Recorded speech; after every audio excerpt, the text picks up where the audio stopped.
most white people in America and Europe believe about their history is not history at all. It's mythology designed to produce a specific kind of person. A person who does not feel guilty. A person who does not feel accountable. A person who does not feel responsible for ever changing anything because they don't think they're doing anything wrong. They're taught that their ancestors were pioneers. Their ancestors were explorers and builders of civilization. That they've brought progress and democracy and enlightenment to the world. They hear about the Renaissance. They hear about the Industrial Revolution. They hear about the Age of Discovery, and so forth and so on. And not about enslavement, not about genocide, not about the theft, not about the destruction that their people are responsible for. They're not taught that their prosperity was built on unimaginable suffering.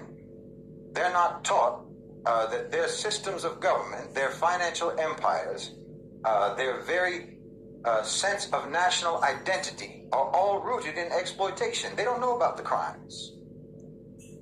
They don't know the real legacy of their people. And so they don't change. They don't have to change because they don't even realize what they need to correct. You know, when we look at colonialism, for example, the history that's taught in Western schools is usually an abstraction.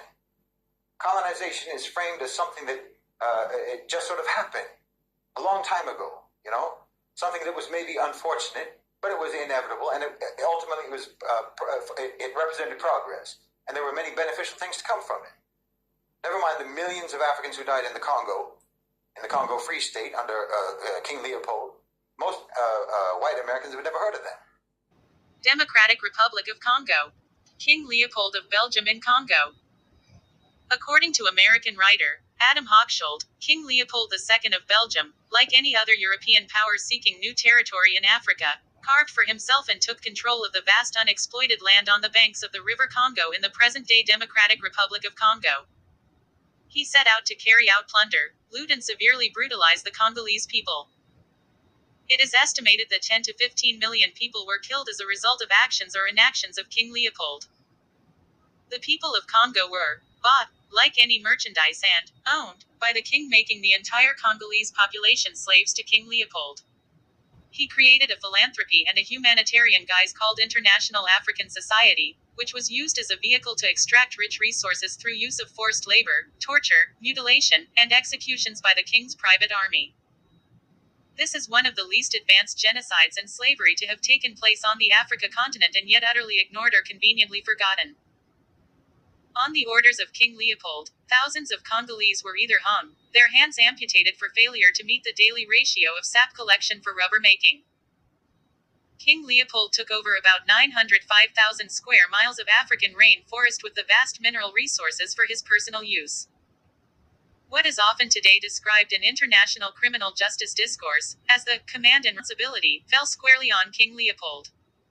For example, he commanded his generals to cut off the heads of the men and hang them in the villages, have sexual intercourse with the native women and hang children and women on crosses. He ordered the cutting off of heads and hands, flogging them to death, starvation, burning villages, and severe punishment for those who did not meet the quota for rubber production. The sad part, though, is that despite the overwhelming evidence of such brutality, King Leopold was never held criminally liable for the genocide and ills in Congo. Never mind the Bengal famine of 1943 when millions of Indians starved to death due to British policies. The Bengal famine of 1943, a catastrophic event during World War II, resulted in the deaths of an estimated 3 million people in Bengal, present-day Bangladesh and West Bengal, India, due to starvation and disease. While various factors contributed, including natural disasters and wartime inflation, many historians argue that British policies, particularly a denial policy that prioritized resources for the war effort over the needs of the Bengal population, played a significant role. They don't even know about it. The fact that the American police forces evolved from slave patrols, they don't know about that either. And they're not any more informed about the ongoing crimes, like the pillage of African resources today, the economic neocolonialism that keeps entire regions of the world impoverished, the exploitation of labor in the global south. These aren't relics of history. That's the present-day reality of what your people are doing. But the story that the white people are told does not include those realities, or else it packages those realities deceitfully and dishonestly. They packaged them dishonestly and deceitfully in the past, just like they do now. The irony is that when they're confronted with the truth, many of these people will react defensively. You know, I didn't do that. That was in the past. Why should I feel guilty? But this reaction, in and of itself, reveals how little they're really understanding. It's not about guilt. It's about responsibility. You know, if a person inherits a stolen house, they may not have stolen it themselves, but they still live in it. And if they refuse to acknowledge where that house came from or how it came into their possession, if they insist that that house is rightfully theirs because the crime happened a long time ago, well, then they're complicit because the theft is ongoing. The crime never really stopped.